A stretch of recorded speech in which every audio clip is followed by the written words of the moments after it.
pero si puede hágalo. Juan 20.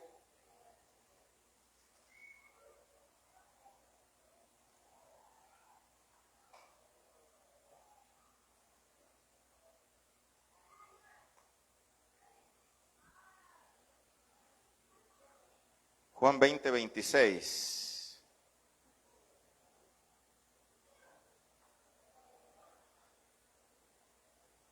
Ya lo hemos leído esta porción en estas semanas. La vamos a volver a leer.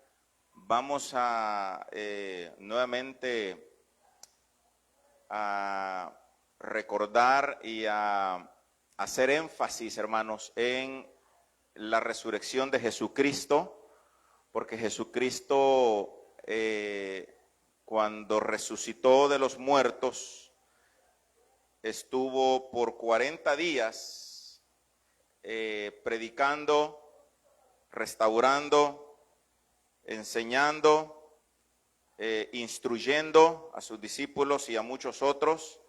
Y hemos estado en estos domingos hablando sobre las diferentes apariciones que hizo Jesús de manera física, de manera presencial, porque ahora su presencia la podemos experimentar de manera espiritual. Pero qué bonito, ¿verdad?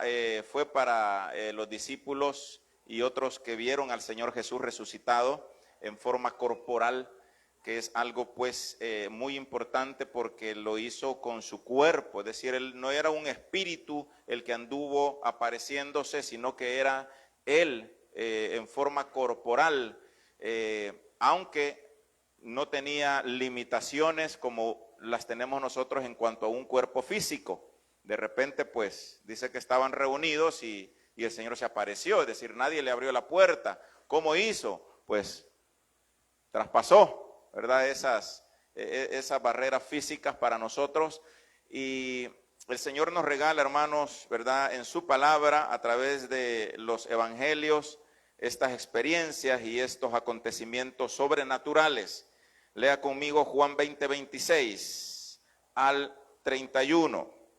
Dice así la palabra del Señor, Juan 20, que aquí el ventilador me hace trampa. Dice así la palabra del Señor. 8 días después estaban otra vez sus discípulos dentro y con ellos Tomás. Llegó Jesús estando las puertas cerradas y mire, de repente se puso en medio y les dijo, paz a vosotros. Luego dijo a Tomás, pon aquí tu dedo y mira mis manos.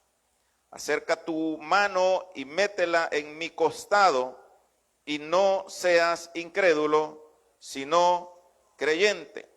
Entonces Tomás respondió y le dijo, Señor mío, digan conmigo todos, Señor mío y Dios mío.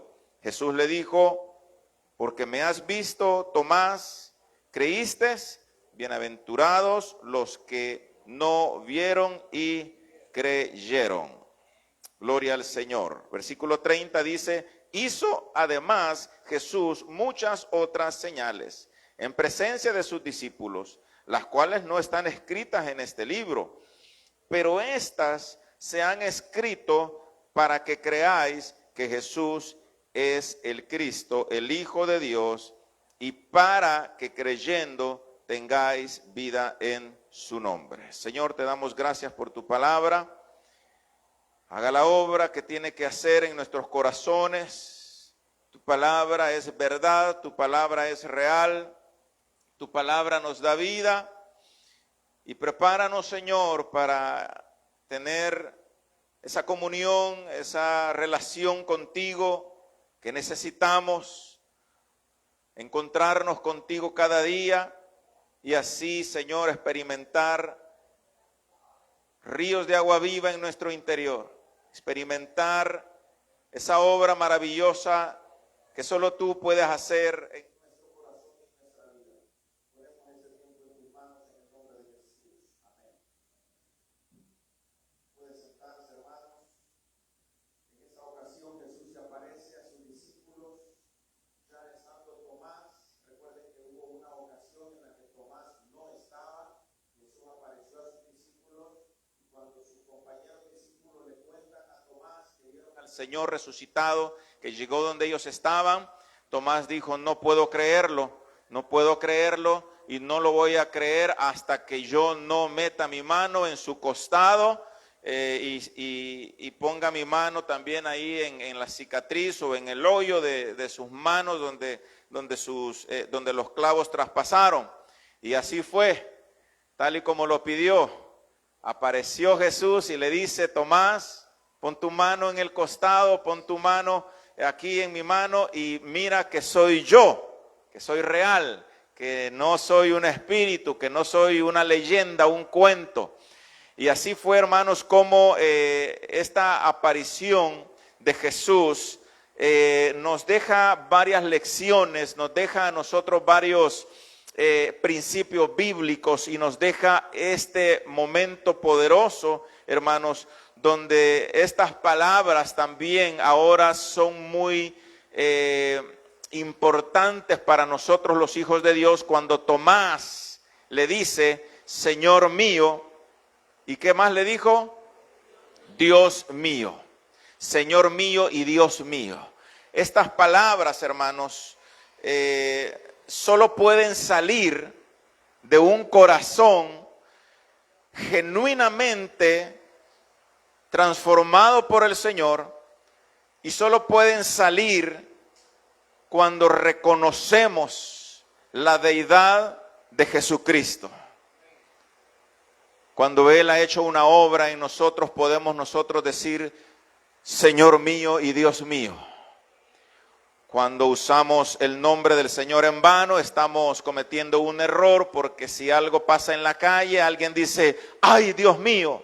Y no está en realidad buscando la divina presencia del Señor, o no lo está haciendo de una manera teológica o de conocimiento o de vivencia, sino estamos usando el nombre del Señor en vano.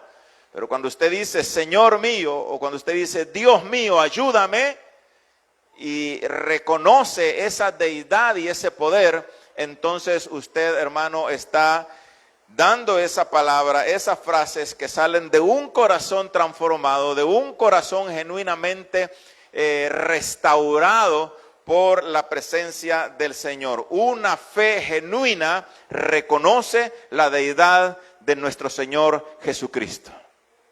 Amén. Deidad de nuestro Señor Jesucristo. Eso quiere decir, hermanos, que Jesús es Dios. Solo dos amenes. Jesús es Dios. Y lo demostró, y lo permitió, y lo dijo, y lo dijeron los discípulos. Es más, yo le pregunto, ¿qué ganaron los discípulos en su trayectoria cuando predicaron el mensaje apostólico de la muerte y resurrección de Jesucristo?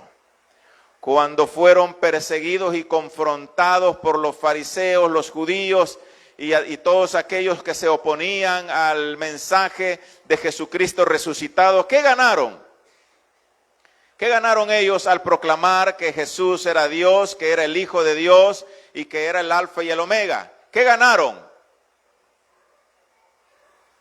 La muerte. Martirio.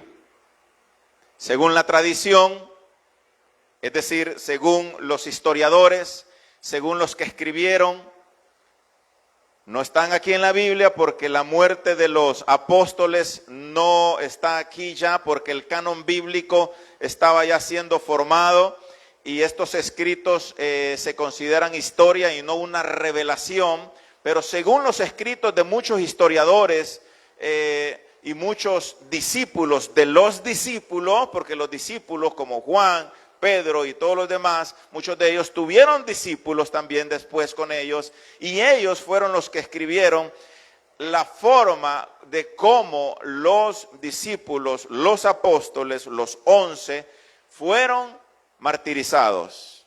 Cuando yo digo según la tradición, no me refiero a una tradición de una historia o de algo que alguien nada más dijo, sino de varios que coincidieron y que fueron testigos. Y según estos escritores, Unos de ellos murieron decapitados, otros murieron crucificados. Andrés, que murió crucificado en una cruz en forma de X. Pedro, que pidió ser crucificado cabeza abajo porque dijo que no era digno de ser crucificado como su maestro. Otros que fueron cortados en dos. Otros que murieron apuñalados. Otros que murieron con lanzas en sus cuerpos. Y el único que no murió martirizado fue Juan, y es el que escribe este evangelio y que también luego escribe primera de Juan, segunda de Juan. Y el Señor, hermanos, cuando se aparece a sus discípulos, está dejando claro muchas cosas. Pero acá en esta ocasión, hermanos, esta confesión, Dios mío, Señor mío, es una de las confesiones más claras de la divinidad de Jesucristo en el Nuevo Testamento, porque afirma que Jesús no solo resucitó, sino que también es Dios encarnado. Dios encarnado. Y todo aquel que niega que Jesucristo, hermanos, nació en carne, vivió en carne, murió y resucitó, entonces está fallando en el único requisito que necesita para ser salvo y ser restaurado. Porque nadie puede ser salvo, nadie puede heredar la vida eterna si rechaza al Hijo de Dios, a Jesucristo. Y si rechaza esta verdad que Él vino en carne, que Él es Dios encarnado. Porque Él, hermanos, vino a revelarnos al Padre. Dios, hermanos, no nos condena cuando dudamos, pero nos llama a creer, como hizo con Tomás. Que Tomás dudando, pero Dios, el Señor Jesucristo, Dios le dice, ven y toca. Entonces Dios nos llama a creer en Él. No, muchas veces dudamos de lo que Dios puede hacer, muchas veces dudamos por diferentes circunstancias, situaciones que hemos vivido.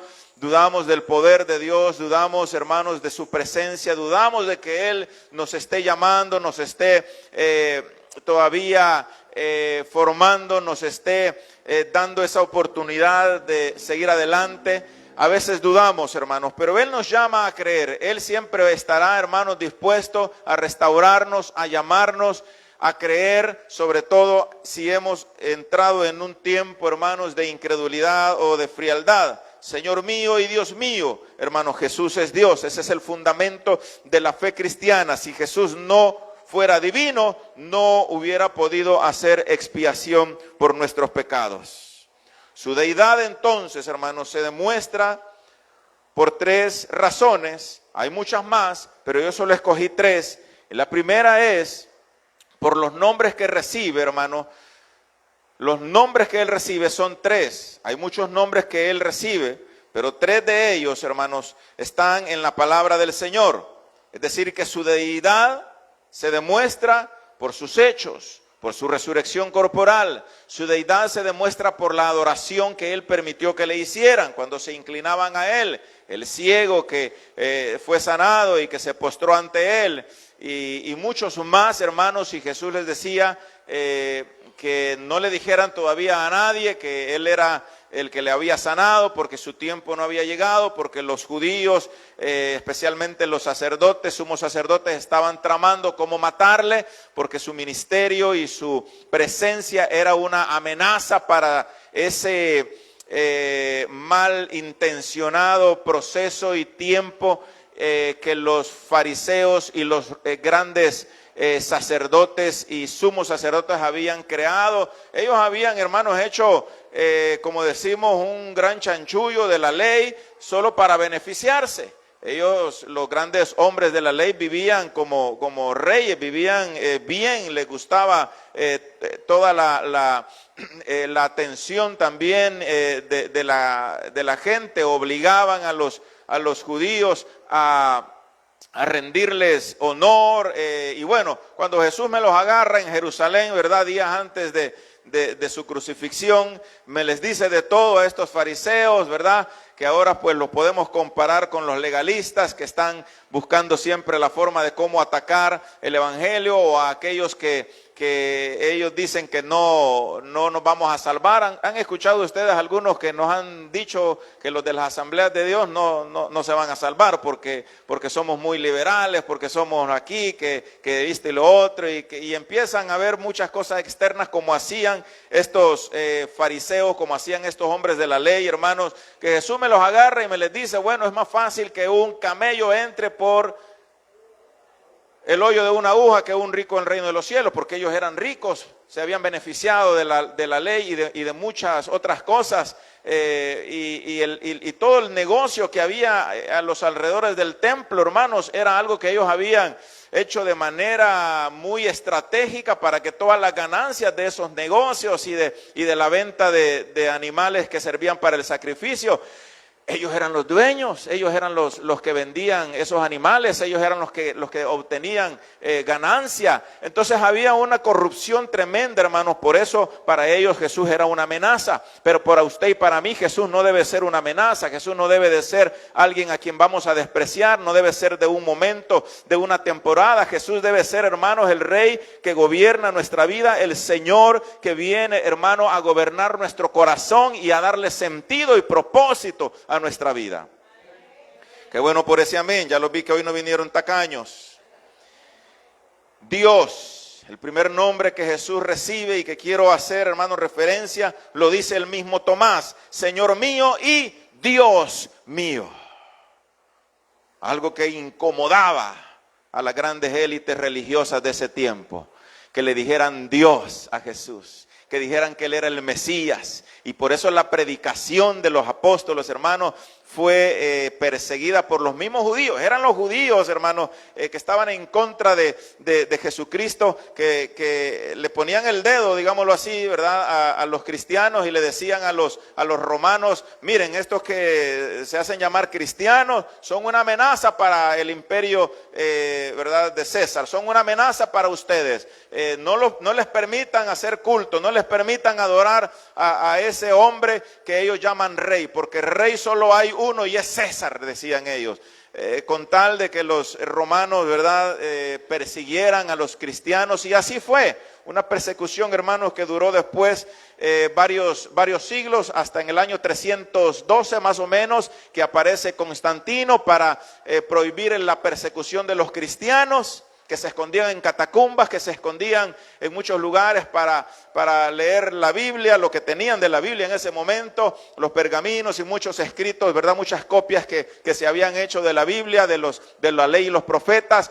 Pero ahí llega Constantino 300 años después más o menos, para decir: ya no se va a perseguir a los cristianos. Y unos años después, el mismo Constantino hace del cristianismo la religión oficial del Estado, del gobierno romano, y obliga de alguna forma a todos a hacerse cristianos, pero hace una mezcla de todas las religiones, especialmente la religión griega, el helenismo, hermanos, que vino a contaminar ya aquellos que se escondían en las catacumbas, en las cuevas, aquellos que se escondían porque adoraban a Jesucristo, cantaban, y aquel evangelio puro, santo, hermanos, que fue predicado por los apóstoles y luego por los discípulos, se transformó en lo que ahora conocemos como el catolicismo romano apostólico, que de apostólico no tiene nada, porque el apostólico, el mensaje apostólico es, hermanos, que Jesús salva, sana, bautiza, que Jesús resucitó y volverá pronto.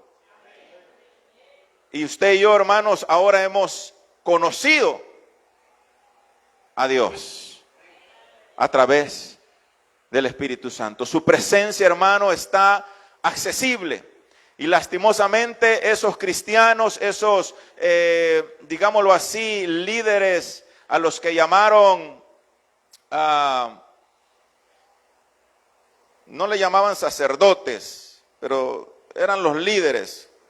Ya después estos líderes ya no se escondían sino que empezaron a reunirse para buscar cómo hacer que el cristianismo pudiera ser accesible a todos, pero ahí hubo esa corrupción, hermanos, esa corrupción del cristianismo, donde ya se mezcló la adoración a las imágenes, donde se incorporó la adoración a María. Me van a perdonar, pero no estoy hablando en mal de nadie acá, sino solamente contando un poco de la historia, cómo es que llegó, hermanos, la adoración a las imágenes, al cristianismo. Fue por esa mezcla que hubo para que los que adoraban a la diosa Afrodita, a la diosa Venus, los que adoraban a este y a otro dios griego, los pusieron nada más con nombres ahora de cristianos y de apóstoles, ¿verdad? Que nada tienen que ver ahí en la adoración. Ellos predicaron a Jesucristo resucitado y que solo Él merecía adoración. Y este evangelio, hermanos, ha sido predicado ahora y damos gracias al Señor porque usted y yo hemos recibido un evangelio puro, un evangelio correcto. Pero todavía hay gente que quiere tergiversar el evangelio. Todavía hay gente que quiere hacer de las suyas y que no solamente se beneficia económicamente del evangelio, hermanos, sino que también está mal interpretando y que está siendo de alguna forma tropiezo para que el evangelio sea realmente predicado. De los nombres que Jesús recibe, Dios es el primero. Isaías 9:6 habla de un niño que nos es nacido, hijo nos es dado, el principado sobre su hombro y se llamará su nombre admirable, consejero, Dios fuerte, Padre eterno y príncipe de paz. ¿De quién está hablando Isaías? Como unos 300, 400 años antes, está hablando de Jesús. Está dando esta profecía sobre nuestro Dios y Señor Jesucristo. Príncipe de paz, Dios fuerte, Padre eterno. Romanos 9:5, el apóstol Pablo lo dice así, hablando de Jesucristo. Lo tenemos, dice, a mí me va a costar aquí hallarlo, pero aquí nuestros hermanos lo tienen. Amén, ahí está Isaías 9:6, pero Romanos creo que no lo tenemos completo, pero las frases más importantes, hermano, si usted puede ir a su Biblia, Romanos 9:5, dice así, Romanos 9:5, a ellos también pertenecen los patriarcas, hablando de los israelitas, del pueblo judío, los cuales, según la carne, vino Cristo, el cual es ¿qué? Es Dios sobre todas las cosas, bendito por los siglos de los siglos. Bueno, hay mucha teología, mucha enseñanza que podemos sacar de Romanos, especialmente Romanos 11, donde Pablo dice que el pueblo de Israel no ha sido desechado, refiriéndose, hermano, a las profecías que están en el Apocalipsis, que son directamente para cumplir la última semana profetizada por Daniel. Pero aquí, hermanos, vemos cómo el apóstol Pablo dice que Jesucristo, que vino según la carne, es decir, de la genealogía de David y como judío, según la carne vino Cristo. No está hablando de la carne, verdad, del mundo, sino hablando de la genealogía, que él era judío. Vino Cristo, el cual es Dios sobre todas las cosas. Gloria al Señor. Tito 2:13. Tito, hermano, una carta pastoral que también Pablo escribe en Tito 2:13. Si va conmigo o lo tenemos ahí, ahí está, aguardando, mire que dice, la esperanza bienaventurada. ¿Y cuál es esa esperanza bienaventurada, hermanos? La resurrección, si morimos. Y si estamos vivos, seremos transformados, dice Pablo. Porque esto corruptible no puede heredar lo incorruptible. Tenemos que ser transformados. Entonces dice, aguardando la esperanza bienaventurada y la manifestación gloriosa de nuestro gran Dios y Salvador Jesucristo. Un aplauso a ese Dios, hermano, Jesucristo, el Rey de Reyes y Señor de Señores, que ahora usted y yo tenemos en nuestra vida, en nuestro corazón. Jesucristo, la esperanza bienaventurada. Hoy tal vez pueda ser el día de esta manifestación gloriosa de nuestro gran Dios y Salvador Jesucristo. ¿Cuántos están preparados para que el Señor nos lleve hoy, si Él viene hoy? Créalo, hermano, porque usted y yo no lo vamos a lograr por nuestros esfuerzos, sino solamente por el poder que hay en su resurrección, que usted y yo hemos recibido ese regalo de la salvación. Ese regalo cuídelo, no lo desprecie, no lo bote, no lo abandone, no lo tome por temporadas. El regalo de la salvación que le costó a Jesucristo su sangre, cuídelo, hermano, atesórelo, camine con ese regalo que el Señor nos dio de la salvación. Hebreos 1:8, terminando, que Él es Dios, hermano, ese nombre glorioso que Él recibe. En Hebreos 1:8 dice, y del Hijo dice, tu trono, oh Dios, por el siglo del siglo, cetro de equidad es el cetro de tu reino. De el Hijo dice, tu trono, oh Dios. O sea, está dándole al Hijo, hermanos, la posición de Dios. Esa es palabra del Señor, hermanos. Eso no es un invento de los pastores, ni un invento que viene de allá de Constantino, ni de nadie más, sino de la pura revelación que Dios hizo, de la pura iluminación que Dios hizo al que escribió Hebreos. ¿Quién escribió Hebreos? No lo sabemos, hermanos. Se cree que tal vez el apóstol Pablo, pero mire, Hebreos, hermanos, qué poderoso ese libro. Número 2, hermanos, otro nombre que nos demuestra la deidad de nuestro Señor Jesucristo es Hijo de Dios. Lea conmigo, por favor, Juan 5, 25 al 29. ¿Lo tiene? ¿Lo tenemos en la pantalla? Ahí está. Juan 5, 25, si lo quiere leer en su Biblia, hermano, porque se ve más bonito. Fíjense que cuando yo leo la Biblia aquí en el libro, en el físico, lo siento más ubicado el texto en mi corazón y en mi mente que leerlo aquí en un celular o leerlo en la tablet. No es que sea malo, pero qué bonito se siente. Así que si usted quiere, ahí en su Biblia, Juan 5, 25 al 29, lo leemos juntos. Dice, de cierto os digo, el que oye mi palabra y cree al que me envió, tiene ¿qué? Vida eterna. Y no vendrá ¿a qué? A condenación, mas ha pasado de muerte a vida. Espérenme que aquí, mire, está el problema de leerlo aquí en los dispositivos, que ya se me perdió. Versículo 25.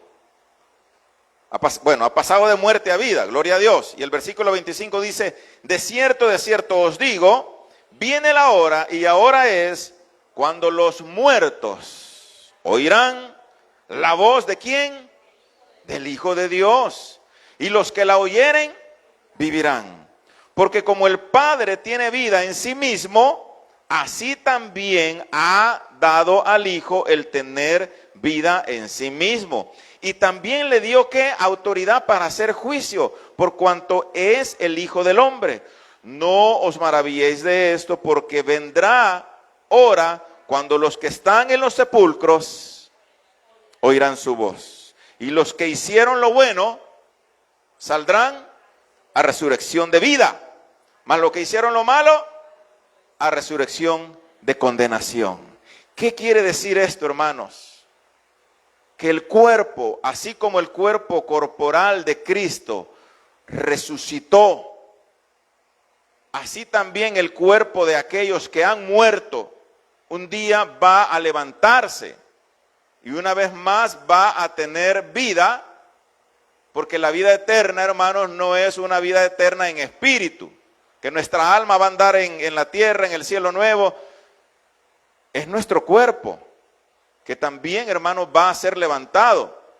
Y tristemente los que se levanten a condenación van a sufrir en el cuerpo por la eternidad el castigo en el infierno.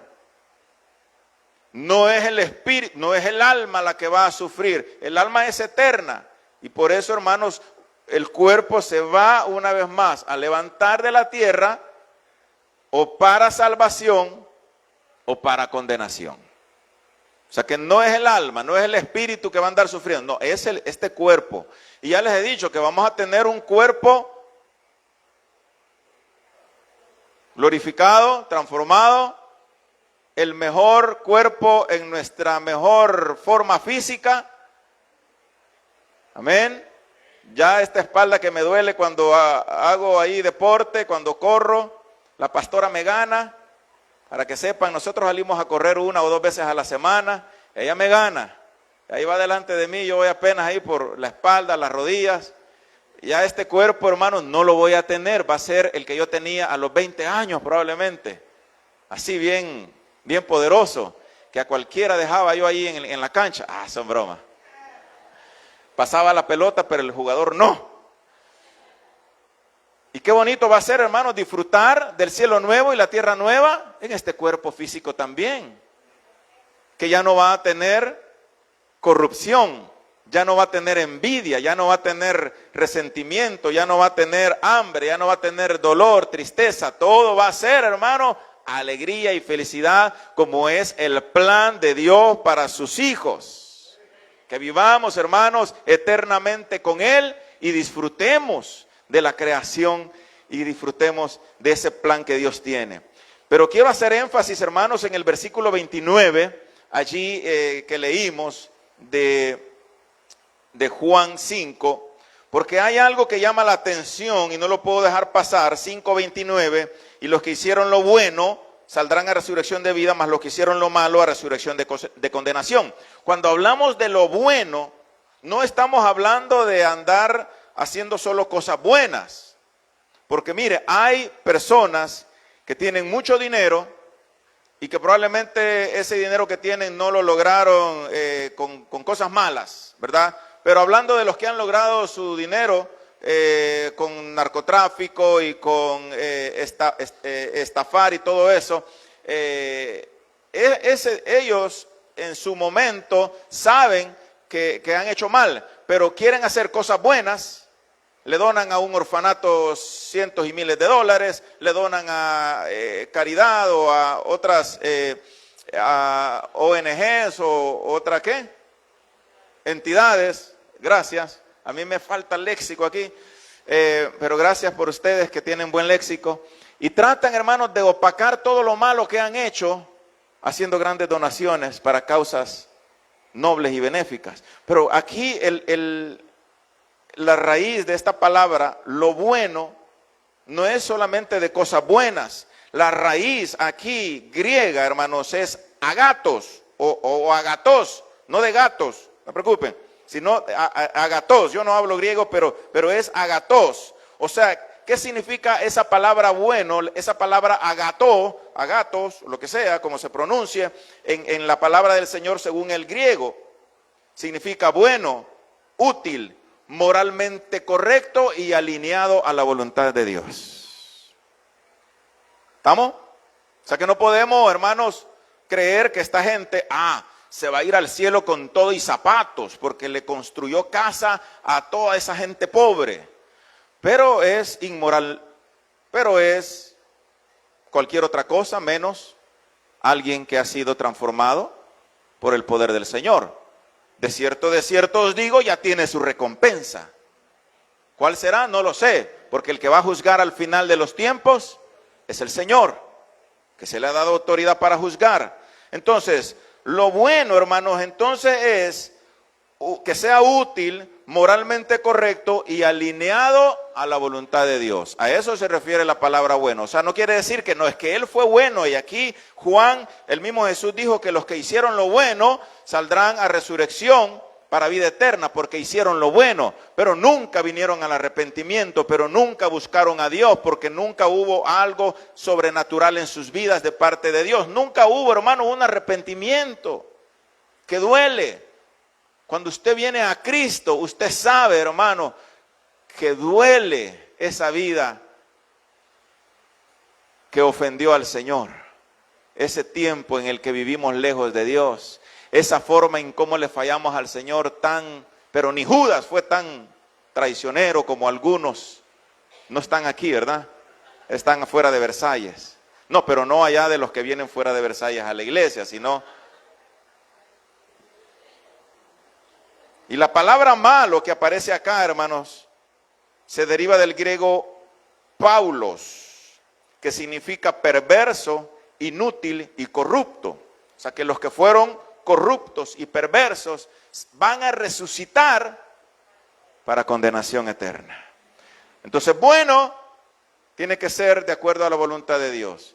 Es decir, que ahí el texto debería decir también, y los que hicieron lo bueno, los que hicieron la voluntad de Dios, resucitarán para vida eterna. Y los que hicieron lo malo, todos los que estuvieron lejos de Dios, porque hay gente buena, pero está lejos de Dios y no está en la voluntad de Dios, lastimosamente, saldrán para condenación eterna. Las obras, hermanos, revelan la condición espiritual del corazón. Es decir, que lo que hacemos en nuestra vida diaria revela lo que hay espiritualmente en nuestro corazón. Y que Dios nos ayude, hermanos. Hijo de Dios, también en Mateo 16:16, respondiendo Simón Pedro dijo, tú eres el Cristo, el Hijo del Dios viviente. Entonces le respondió Jesús, bienaventurado eres, Simón, hijo de Jonás, porque no te lo reveló carne ni sangre, sino mi Padre que está en los cielos. ¿Quién aceptó ser hijo de Dios? ¿Quién aceptó ser Dios? Jesús. Porque ahí andan algunos diciendo, muéstrame un versículo donde Jesús dijo que era Dios y que lo adoraran. Bueno, Él nunca dijo, soy Dios, adórenme, porque no hubo necesidad, porque el que es sabe lo que es y no necesita andar pidiendo que le hagan honor, reverencia, porque Él sabe lo que es. Pero cuando le dieron adoración y le dijeron, tú eres el Hijo de Dios, tú eres el Cristo, tú eres Dios, Señor mío y Dios mío, y se postraron ante Él, Él lo permitió. Porque Él sabía quién era, y Él era y es el Hijo de Dios. Y por último, hermanos, ¿cuántos dicen amén? Porque este calor está tremendo. Pero por favor, hermanos, sigamos adelante. El calor en el infierno va a ser peor. No, miren, yo cuando sea diputado, son bromas. Pero en algún momento, si Dios lo permite, tenemos que poner aire acondicionado. ¿Qué les parece? Pero vamos poco a poco. Vamos de proyecto en proyecto. Somos una iglesia nueva. Ya 6 años vamos a cumplir. Y el Señor nos ha bendecido. Y no somos una iglesia bendecida porque físicamente tengamos algunas cosas. O porque este local el Señor pronto pues nos va a permitir terminar de pagarlo. Sino, hermanos, porque aquí hay vida, y es la que da el Espíritu Santo. Aquí, hermanos, hay vidas que han sido transformadas, que han sido restauradas, y ese es el propósito de la iglesia, que las vidas sean transformadas, que los niños y jóvenes sean discipulados, encaminados, y que los que han estado lejos del Señor vuelvan a los pies de Cristo, para seguir adelante en el propósito. ¿Usted quiere encontrar el propósito de Dios para su vida? Venga a la iglesia. Aquí va a encontrar el propósito de Dios para su vida. Aquí el Señor le va a revelar a través de la palabra, no porque el pastor tenga algo especial, sino, hermano, porque la palabra de Dios es la que trae transformación y trae vida a nuestros huesos secos. El alfa y el omega. En Apocalipsis 1:8 y 22:13, Él dice, yo soy el alfa y la omega.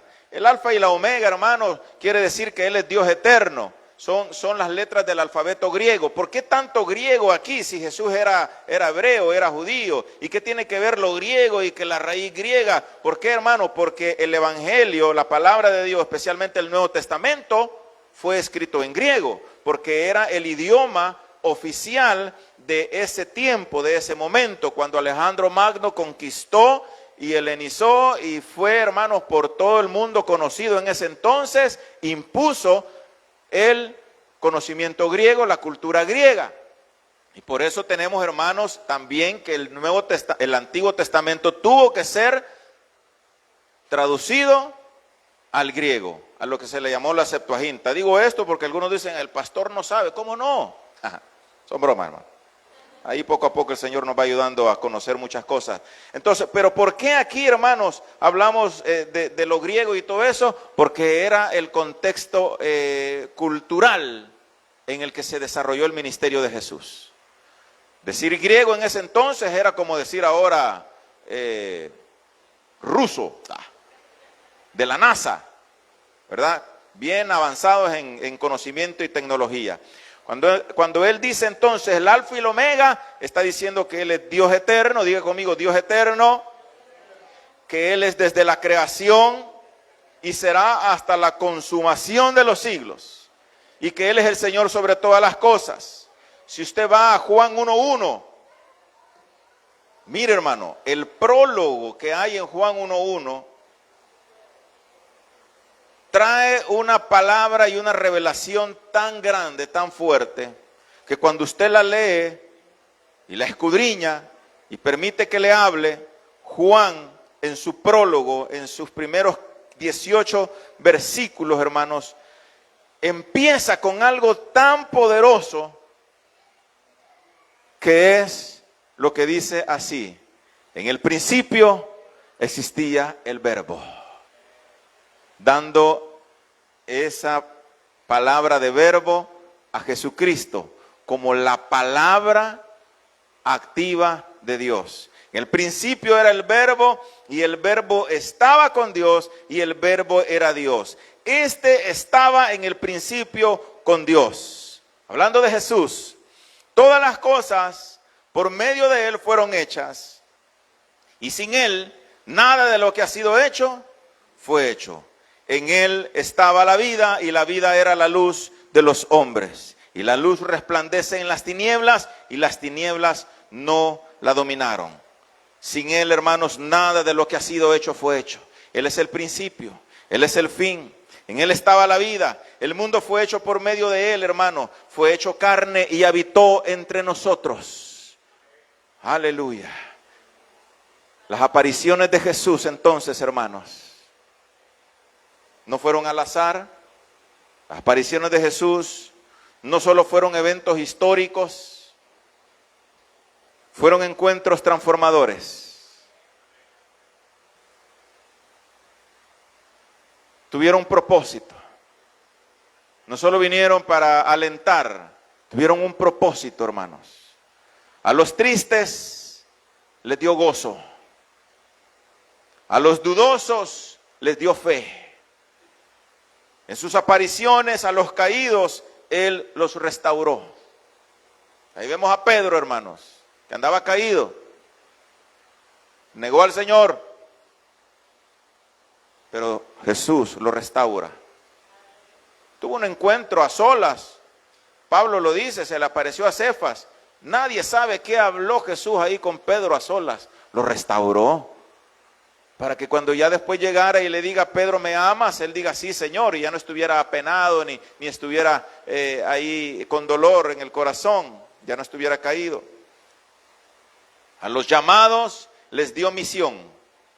Así que, hermanos, hoy ese mismo Cristo resucitado sigue siendo el mismo, sigue apareciéndose, sigue mostrándose, sigue revelándose, y quiere traer a nuestra vida, hermanos, gozo, paz, fe, restauración, misión. Ese Cristo resucitado está aquí hoy con nosotros. Póngase en pie. Aleluya. Jesús no solo quiere, hermanos, que sepamos de Él, que escuchemos sobre Él. Él quiere aparecerse a nuestra vida, Él quiere mostrarse a nosotros, Él quiere Él quiere ser real. El Evangelio, hermano, es real. El Evangelio no es algo que escuchamos, el Evangelio es algo que estamos, hermanos, dispuestos a vivir. El Evangelio no es un camino de pétalos de rosas. El Evangelio trae espinas por ratos. El Evangelio trae oposición. Jesús dijo, yo he venido a poner a los hijos en contra de los padres, a los padres en contra de los hijos, a la nuera en contra de la suegra, pero no porque el Evangelio, hermanos, sea controversial en alguna forma o traiga pleito, es porque cuando viene una transformación a una familia, a un familiar, hay otros que se oponen. ¿Cuántos han sido despreciados por hacerse cristianos? ¿Cuántos han sido echados de su casa porque se hicieron cristianos? Aquí a esta casa ya no pones un pie porque ahora sos cristiano. Anda a ver si el pastor te logra mantener, te da casa. Aquí ya no vas a venir. Y así como hacían en el antiguo tiempo cuando los expulsaban de la sinagoga. Hay familiares que a usted ya ni le llaman, ya ni le quieren decir nada, porque usted ahora sus frutos son de paz, de amor, de armonía, y no de pleito y no de venganza. Ese es el evangelio, hermano, que puede en algún momento traer división, pero es un evangelio claro, es un evangelio recto, es un evangelio de poder. Así que si te sientes triste, Él te consuela. Si te sientes que le has fallado, Él quiere restaurarte. Si te sientes que estás sin propósito, Él quiere darte propósito y enviarte. Hoy es el día en que te encuentres con el Cristo resucitado. Aleluya. Cierre sus ojos.